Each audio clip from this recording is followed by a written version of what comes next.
Welcome to Talk About Games, Gadgets 360's weekly gaming show. This is our first episode, our pilot, if you will.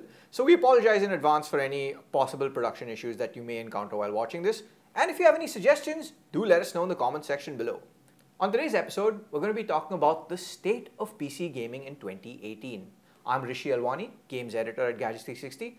And along with me, we have the god of hardware components and PCs and our reviews editor too on the side, Jamshed Avari. Thank you. So for all those lies. Not really. He does know how to build a good PC. You guys should ask him how to do that.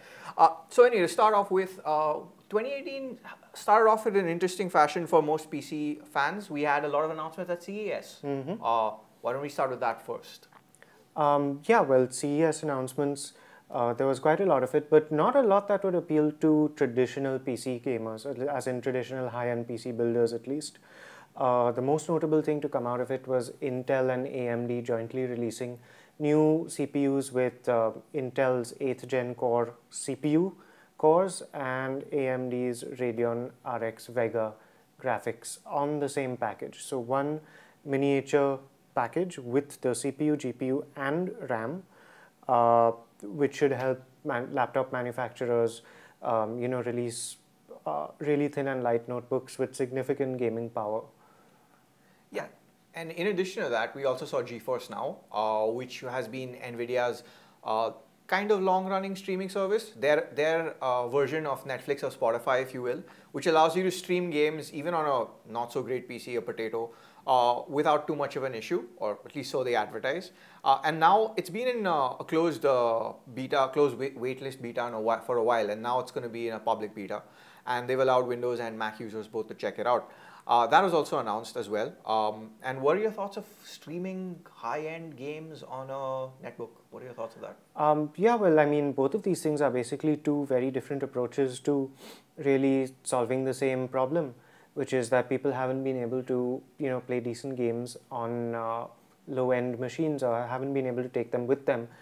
GeForce Now, basically what you're doing is, they are describing it, and the easiest way to think of it is as the Netflix of gaming. So instead of having the big PC with the graphics card and the high-end CPU and the exotic cooling and all of that, you basically outsource all of that to a server somewhere in a data center run by NVIDIA. You play a game just as if it was running on your computer. You use your keyboard and mouse. Commands are simply sent over the internet to that remote server. The game is effectively played there, and the output is delivered back to your PC. So it's like having your monitor, keyboard, and mouse just with really, really long wires to a PC that's not on your desk but really far away. Before you go rushing out to sign up for the GeForce Now waitlist, there are a lot of concerns with this approach to gaming. For starters, we don't know how much data this will actually consume, and that's something Jamshed's been trying to get an answer about. Yeah, like we've asked the company directly, and so far there hasn't been any response. It's kind of telling that there's no response because even Netflix tells you that you're going to chew through a couple of gigs an hour, and that's not at 60 frames per second. What they are saying is that you'll need a minimum of a 25 Mbit line, but that 50 Mbit is recommended, and that the down speed is much more important than up because all that's going up is your keyboard and mouse input. But again, latency matters a lot, right? Because you need things to react on your screen pretty much in real time. So there's no good like flicking your mouse to spin around and shoot somebody if it's, if that command is going to be sent halfway around the world and then back. It's just not going to work. In addition to that, the problem that I can foresee is that, especially over here, people have data caps or fair usage plans. So yeah, until NVIDIA tells us what to expect, we have no idea how much you can, play without running into serious trouble. And things are getting better over here, but yeah, I mean, in terms of bandwidth and data usage, things are getting a bit better. Everyone on the Gadgets 360 team has gotten calls from their ISP telling them to upgrade their plans because they're getting better deals. Situations where people have 50 Mbps at home with a 1.5 terabyte FUP, that's all nice. But at the end of the day, also keep in mind that we don't know how much this is going to consume. If Netflix is consuming 2 gigabytes per hour, you can assume this to be at least, at the very least, the same, if not more. which means your 1.5 terabytes of data will be gone rather fast if you're a heavy gamer. And that 1.5 TB is extremely generous. Most people at home will have anywhere from 300 gigs to maybe 5, 6, 800 gigs at the best. In addition to that, there are other telling problems with streaming for gaming, particularly PC, is the fact that, I mean, if you're the sort who plays games that uses mods, we don't know how that's going to work. So for example, right now, if there's a game like, let's say, Skyrim 2 or Elder Scrolls 6, whatever Bethesda decides to call it, no one plays the games as they were intended to by developers. Everyone plays them with mods. Graphical mods, mods are added, well, Thomas the Tank Engine and a bunch of other cool things. You won't be able to, there's a good possibility you won't be able to do that via GeForce Now. So mods is one big concern. And this is a problem because for a lot of people, PC gaming's largest appeal is the fact that you have the freedom of flexibility. And streaming takes that away. Second thing is, esports won't make use of this to a large degree. Yes, sure, you have PUBG on it. Yes, Rainbow Six Siege is a part of GeForce Now as well. And in a way, it's a testament to NVIDIA trying to push the fact that latency isn't a problem, reaction times aren't a problem, you won't face lag. But at the end of the day, if you're serious about playing your esports, you wouldn't bother doing this through GeForce Now. You'd rather have a decent enough PC to play it. So yeah. So on the topic of latency, as of now, NVIDIA only has data centers in the US and in Europe, and those are obviously the territories in which the service is available. It's the kind of thing that will not appeal to the absolute top end of gamers because you're gonna want your own system. Exactly. You're gonna want that control. But on the positive side, there's a lot of casual gamers who will get access to a huge library of games. Potentially. Agreed. Potentially. Agreed. Unless it's exclusively comprised of the games that you already have in your Steam or Uplay libraries. Yeah, so there is support for a bunch of Steam games and a bunch of Uplay games if you already own them, as well as a bunch of games on the GeForce Now service. And in fact, if you are in India and you own an NVIDIA Shield, you can access GeForce Now right now. I think it's around 600 or 650 rupees. And we'll have the link to that story in the description of this video. Now, the third and biggest problem with GeForce Now is the fact that we could have if we have an Arkham Knight situation where a game at launch is completely broken and finds its way into GeForce Now for one reason or another, because NVIDIA did market Arkham Knight and we all know how well that game played. It didn't play well at all. It was probably the worst advertisement for PC gaming in recent history. And what's your solution then? You can't brute force that by having a faster internet connection. And the only other one, what most PC gamers have done and continue to do, is brute force that game by using better hardware. So we don't know what the situation is going to be for edge cases like that, and edge cases like that tend to get blown out of proportion. Yeah. So these are some of the concerns we have right now. But which brings us to the important. Yeah, let's talk about the plus points. We've spent a lot of time talking about pitfalls and potential pitfalls. But what is the good part of it? Obviously, if you don't have the money to spend upfront on a very high-end gaming PC, and we're going to get to the money part in a bit, it could be anywhere from 60,000 to well over a lakh. This takes that away for a lot of people. For a lot of people who don't demand that absolute high-end, and for people who play extremely casual games, whether it's Civilization or The Sims, no matter how much you're going to laugh at that, this is the kind of thing that's going to give you a very good experience, even on your bare basic laptop, even on the really low-end laptop that you bought for college work or just because you really couldn't afford anything else.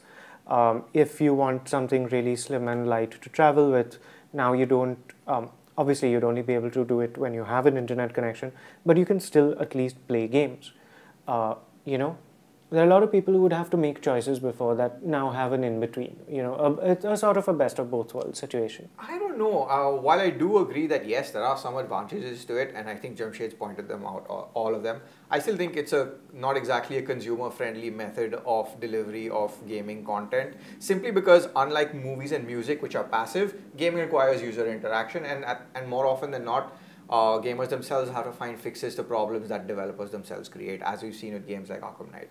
Right now, though, at this point in time, both the AMD Intel Frankenstein chip and GeForce Now are essentially something to look forward to in the future, near future. Again, depending which side of the world you're living on, depending on the support you're going to get. But right now, Jamshed, if someone had to build a PC, it's well, for the lack of a better term, a bloodbath. So Why is it so expensive to build a PC in 2018? This wasn't the case earlier. We're going to take a break as this episode loads on your streaming service, and when we come back, we'll be talking about why PC gaming is expensive in 2018. Welcome back to Talk About Games, and we're here to tell you why it's expensive, or rather more expensive than it usually is, to build a gaming PC in 2018. So, Jamshed, I've been looking at prices for PC games and PC hardware in 2018, and it's a bloodbath. It's a lot more than what it costs like a couple of years back. Why? Oh, there's lots of stuff going on. Number one is, the most relevant thing for gamers is graphics cards. And these just happen to be the ideal hardware for cryptocurrency mining. So it started off with Bitcoin a couple of years ago. It's grown since then. Right now, Bitcoin isn't super optimized for graphics cards, but Ethereum is. And there are loads of others as well. So yeah, people who just want to make a quick buck, even if it's theoretical money at this point, people are just snapping these up and they're diverting graphics cards out of retail. The middle tier gives you the best bang for the buck. So it's the Radeon Vega 400 and 500 series, the 570, 580 mostly, and NVIDIA's 1060s and 1070s.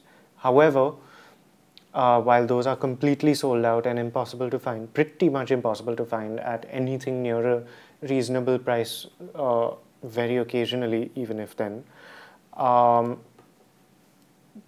people will buy the next best thing. So the 1080s, the Vegas, the 1050s, everything is in extraordinarily high demand right now. And we don't see this, getting any better, at least till the end of this year. Yeah, what we do know so far is it's a situation where, and this is something Gadgets 360 has checked with the retailers at both Nehru Place and Lamington Road. If you want something like an RX 580, which is an AMD Radeon GPU, which is usually what you need for 1080p 60 FPS gaming, that goes for as high as 36 to 40,000, depending on on the OEM you want. Rather, whether you want a Gigabyte, you want a Sapphire, or an Asus. And it should be in the low to mid 20s. Yeah, ideally it should be in the low to mid 20s. You're essentially almost paying double to get a video card that shouldn't be at that price. And in addition to this, we're seeing a situation where the high-end NVIDIA cards, anything above a 1063 GB, if I'm not mistaken, everything above that, getting spiked in price as well. And on both sides, it seems that there is very little in way of price control. Most retailers are more than happy to sell you components at an exceptionally high price, simply because there are other buyers looking to pick them up. Yeah, it's pure demand and supply. And more than that, there seems to be, while in other markets, since this is something we're seeing in the US, we're seeing in the UK, where there is some degree of price parity, some degree of price control. Here in India, it's the other way around. It seems to be a situation where the likes of AMD are more than happy to sell it to Bitcoin miners instead of gamers. And that becomes a problem because... Well, we don't know if it's AMD itself or if it's, what point of the supply chain, because it's the distributors, it's the importers, and even before it gets to that stage, a lot of supply is simply being diverted out of our regular channels. True, but at the end of the day, you'd think that the companies would care. At least they're here for the long term. They're here to create an ecosystem. We're seeing so many, we're seeing the likes of Asus, AMD, Intel, NVIDIA, Gigabyte, all of them trying, and MSI, and Dell, and Alienware, all of them trying to push gaming as the next big thing. All of them trying to get their margins from gaming. All of them trying to quote-unquote grow the community. But at the same time, we're not seeing any hardware access or availability. To me, it just seems like a situation of, hey, we have marketing budgets to spend. Let's spend it on gaming. But when you actually want to buy the hardware, you can't find it. Yeah, or if you find it, it's too expensive. And that applies to retail graphics cards. So far, suppliers who get the chips directly and do things with them, by that I mean mainly the laptop manufacturers, and to some extent the OEMs on the desktop side, moderately unaffected by this. Yeah, but then at the end of the day, also keep in mind that if you want to buy a laptop, you're going to be paying a premium over and above. A ridiculous amount, and there aren't that many who even have decent desktops in the market over here. But at least internationally, people are just looking to pre-built systems because those guys get their supply direct.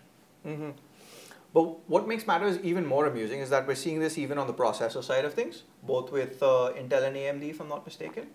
No, actually, there's a completely different issue at play over there. All right. On the CPU side, we have both Intel and AMD just on the verge of releasing new products. Now, Intel is well into the life cycle of its 8th generation core, but it hasn't filled every slot in the market. So we're still waiting for mainstream desktop CPUs and mainstream laptop CPUs. And we do have some mainstream desktop ones, but I'm talking about a larger, more complete family with desktop chipsets, also known as platform controllers. Now, Intel has released only its highest end one, the Z370, which is designed for people who want overclocking and people who want basically, the top end of everything. That doesn't necessarily make sense for all gamers. So right now, if you want to buy one of the latest gen CPUs, and you should because you're getting more cores, you're going to pay a minimum of $12,000 for a motherboard. Whereas, if you were a gamer on somewhat of a budget, you're not buying the overclocked ones, you're buying an excellent CPU like the i5-8400. You ought to be able to get a motherboard that costs about 6,000-7,000 rupees to go with that. But no, you're paying a minimum of 12, and that's an absolute minimum. Probably more like 15. Exactly. So if you look at a situation where your motherboard and your GPU end up being a lot more expensive than what they should be, in a lot of cases double what they usually cost, you end up with a machine that's, in the range of everyone's favorite kidney synonym, the iPhone. So, but then, and it doesn't stop there. RAM prices as well have taken a massive spike. Yeah. RAM is, again, another issue entirely. That's because of pure demand and supply politics. Around 2012 or so, there was a glut in the market. Prices reached ridiculous lows, and we wish we'd known it then because we would have all stocked up. But you could get some of us did. Yeah, some of us did. But you could get 16 gigs of DDR4 at a decent speed for around 5,000 rupees. Yep. And now you'd be lucky if you could find that for 12,000 or so. You'd get about 4 gigs for maybe around 3,000, 4,000 rupees right now. That is the difference in prices. Yeah. And so what's happened is basically there are only 3 companies in the world that really manufacture RAM chips. Samsung, SK Hynix, and Micron. Those 3. And I mean, there might be allegations that they're all, forming a cartel or something, but it's basically just that they saw what happened in the market and they decided to correct it. So they've reduced output. A lot of output is getting diverted to smartphones and other embedded devices.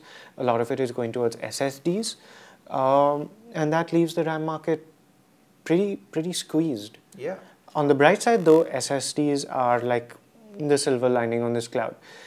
Because you're going up in capacity, prices are somewhat reasonable, but you're also seeing lower end SSDs that can use like 3D flash or different controllers, less cache, and you have a new tier of lower end SSDs in the market, which are honestly good enough for the vast majority of people. Yeah, and the other thing to keep in mind, and this is something of a more recent development that we've seen play out in the last 6 to 8 months or so, is that PC gaming as a whole used to be a lot cheaper. You could pick up a AAA game like Assassin's Creed, Hitman, Tomb Raider for around 999 rupees. And over the last 6 to 8 months, that's changed. We've seen publishers take up a higher price point. We've seen them take up $17.99, $34.99, in some cases $42.99, $44.99, depending on the game, depending on the publisher. And we've tried getting in touch with a bunch of them. None of them want to speak on record about it, which is par for the course. But what we do know is that a lot of it has to do with the size of the market, which hasn't met what publishers expected it to be over the years of lower pricing. So they decided that they'd rather take more margin, more value out of the existing audience rather than keep giving us the subsidies and discounts we know. But on the bright side, Steam sales have been really, really good in the last couple of quarters. We've seen them we've seen a lot of games get steep discounts. And yeah, so you can spend much less money on the games you're never going to play. Exactly, you can spend a lot less, debatable whether you play them or not, but yeah, you can spend a lot less. So if you're the sort who's buying during sales, you actually won't have too much of a problem if you're limited those 4 or 5 times a year, because you'll end up, what you usually spend for one game during a non-sale period, you could pick up 4 or 5. That's the good thing though, and that's something to keep in mind, because, and if you're like me who likes your games on disc, well, I have some sad news for you. Most game publishers do not make games on disc anymore. At the best, you'll get a code in box, unless it's Blizzard for some reason. Thankfully, they've been nice about it. So that's something to keep in mind on the software side of things. But perhaps another issue that's been plaguing the scene like a specter and possibly causing a meltdown. Oh. Yeah, I know. I went there. What's your take on that, Jamshed?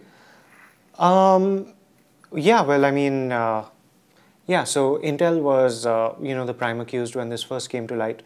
But it turns out that pretty much every chip manufacturer is affected to some degree or the other. That's Intel, AMD, Qualcomm, it's the chips in your PCs, in your smartphones, in the little devices that you have lying around your house, in the industrial devices that control life around us, everything, everywhere. We initially expected performance hits to be in the range of 5 to 30%. It looks like newer hardware isn't as poorly, doesn't come out as badly from this. But yeah, there's no question about it. You're going to lose a tiny little bit of performance no matter what. And yeah, sure, customers should be annoyed by that because, you've got a certain expectation from your purchases. You know how you've budgeted and you know what you want to play, at what settings, at what resolution, and you kind of use that as a framework to decide how much money you're going to spend. And now you kind of have to recalibrate. You kind of have to think about where you're going to go with that. Yeah, and it's a problem simply because, one, a lot of also what's going around in terms of performance hit isn't exactly accurate at this stage. What we do know, and this is something that's come from a report at Digital Foundry, which is basically the benchmark for most game testing these days. What they've said is, at least from their preliminary results, there's a margin of around 5 to 8 frames that you lose with the latest Intel 8 series processors. And they're yet to figure out the Ryzen side of things. But that's something that should come to light in the weeks to come. Yeah. What's also interesting to note is that, yes, it does affect both AMD and Intel and most of their chips in the last 20 years. So yes, chances are the older your chips are, the more likely they are to be impacted by performance. But also, if I can just jump in there, CPU design is a multi-year process. It takes a very, very long time from the first design stages to the time that it comes out to the market. So you shouldn't expect that the immediate successors to whatever we have right now will be fixed as well. So while there are a lot of issues plaguing the state of PC gaming in 2018, suppose we decide to disregard everything we talked about in the last 20 minutes or so. If I had to build a PC now, what do you think the ideal spec should be? We're going to take a short break, and when we come back, we're going to tell you how much it costs to build a gaming PC. Welcome back, and here's what you need to know before you decide to rob a bank to build a gaming PC of your choice. Oh Lord. Well, first of all, how much do you want to spend and what are you targeting? And as a gamer, let's make this simple. Are you looking at a full HD monitor, 4K monitor, or maybe 1440p in between? Yeah, so suppose you're looking at 1080p or 4K. What would you need? So for 1080p, obviously you need a lower budget. So let's start with that. What do you need? 1080p, you can easily get away with GeForce GTX 1060. Let that be the first one of your building blocks. I would recommend a current generation processor, despite the issues that we spoke about earlier. So that's so as I said, the Core i5-8400 is an excellent bargain. More cores than previous generations if you're not an overclocker and if you're not at that super high end, which we've sort of established, more than enough. You don't have a lot of choice when it comes to motherboards. You have to buy something with Intel Z370 platform controller right now. Hopefully that'll change in a couple of weeks, but for now that's where we are. 8 GB of RAM is the minimum you should have, and sorry about the pricing, but it really, there's no way around that. 16 would be preferable, but we can work with 8. Yeah, most games can do that. Like most games will do 8 just fine, but we are seeing situations where newer titles like Final Fantasy 15 Windows Edition requiring 16 gigs of RAM and requiring, at least for 1080p, requiring a 1070 GPU, and for 4K requiring a 1080 Ti GPU. So there are going to be some cases where a 1060 may not give you the 1080p experience you want. Yeah. But given most budgets and the fact that I mean, it is prohibitively expensive to build anything above that, we'd still recommend a 1060. Oh yeah, and I say that with the caveat that you need to moderate your expectations. Every single game, the brand new titles, the latest ones, they're not going to run. Maybe not all of them will run at the highest possible quality settings, but you will have playable experiences at 1080. Yeah. With this, I would say that the best use of your money would be an SSD. At this point, I would not build a PC with only a spinning hard drive. I just wouldn't, because the difference is really night and day. You should get probably a minimum of a 240, 250 or 256 gig drive. Those are all roughly in the same class, and entry-level SATA models will cost about 5,500 to 6,000 rupees right now. Yep. You will also want a 1 terabyte hard drive for maybe around 3,500 to 4,000 rupees, but that can even come in at a later stage. Yeah. A cabinet a decent one will set you back maybe around 4,000, 5,000 rupees. That is 100% subjective. It's up to your personal taste, what kind of looks you like. You can of course scale up. You can scale up to a ridiculous amount, but I would say around 4,000 for a solid, that's fair. Yeah. A case that's easy to work with, looks good, sturdy, will last you through multiple builds. Yep. And your power supply. Please, please, please do not skimp on your power supply. A decent branded one, and for a config like this, I'm looking at 500 to 600 watts. Yeah, you need at least that much in terms of power draw. And we would highly recommend you do your research before buying, because there still are, sadly, a lot of bad actors in the market where this is concerned. Yeah. And more so considering that GPU requirements end up being a lot higher than they used to be. So, I mean, in terms of decent brands, what would you recommend? Yeah, in terms of decent brands, you've got Corsair, Cooler Master, Antec, Thermaltake, Seasonic, if you can find it. There's probably more. This is just off the top of my head, and these are not specific endorsements, as in so as to say that others are definitely not good.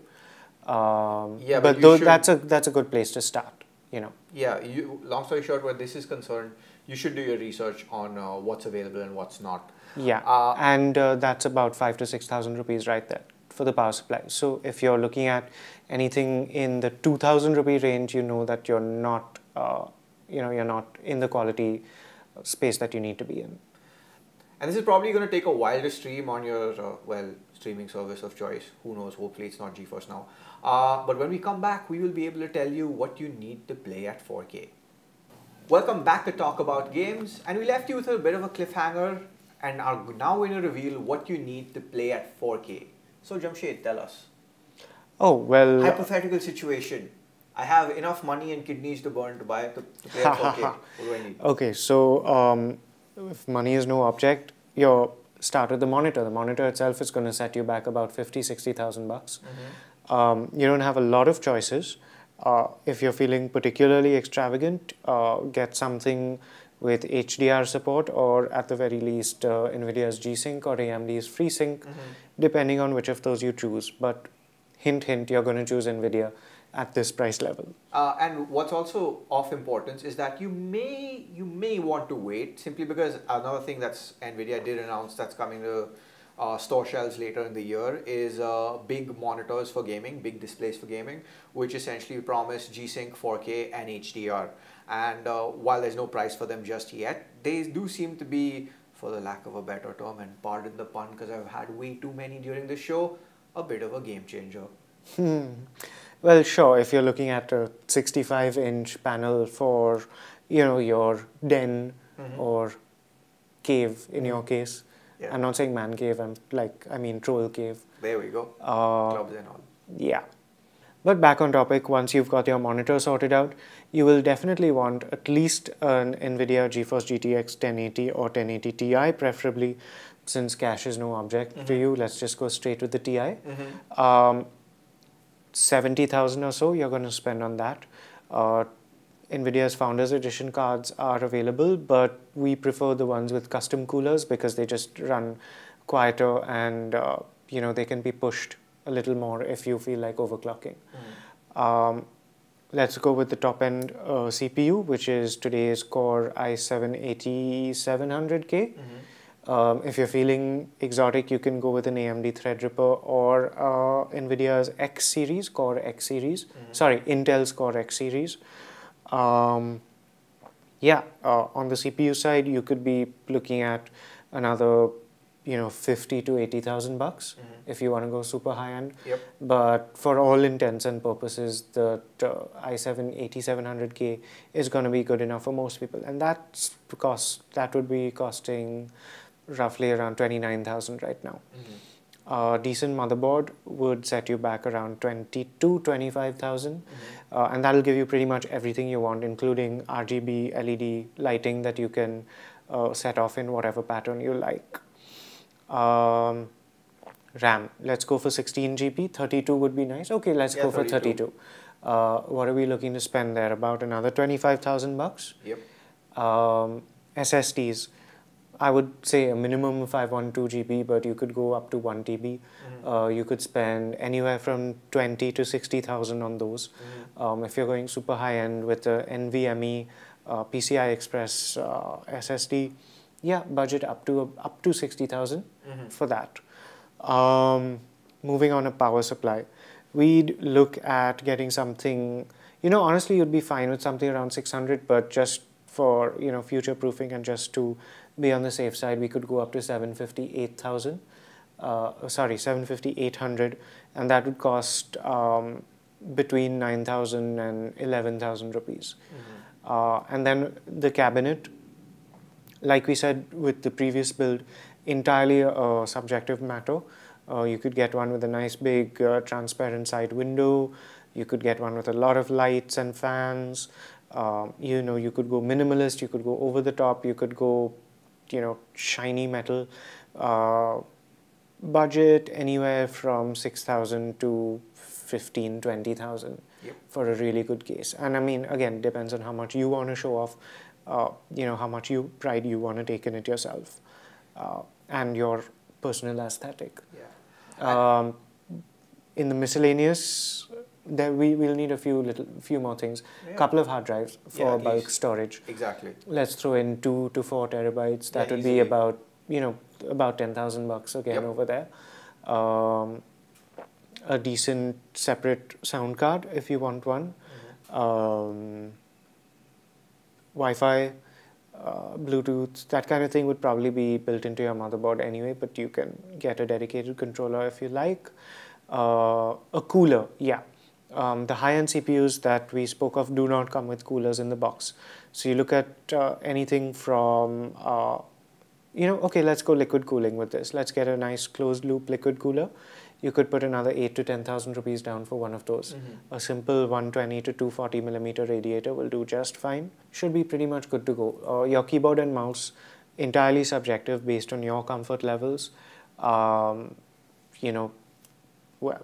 could spend another 15 to 20,000 bucks right there. So add it all up, and how many kidneys was that again?